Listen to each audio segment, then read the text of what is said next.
திமுக பொருளாளர் துரைமுருகனோட வீட்டில் கடந்த மாதம் 29ஆம் தேதியும் 30ஆம் தேதியும் வருமான வரித்துறை சோதனை நடத்தினாங்க. இதை தொடர்ந்து இன்னைக்கு அவங்களோட வீட்டில் சோதனை நடத்திட்டு இருக்காங்க.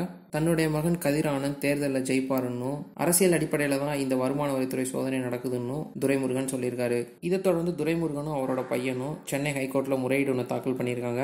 அதை நாளைக்கு மனுவா தாக்கல் பண்ண சொல்லி உயர்நீதிமன்றம் உத்தரவு போட்டிருக்காங்க. தேர்தல் நேரங்களில் சோதனை நடக்கிறதுனால பிரச்சாரத்துக்கு போக முடியலன்னு தனக்கு விலக்கு வேணும் அப்படின்னு கதிர் ஆனந்த் முறையிடுறதுக்கு வாய்ப்பு இருக்கு.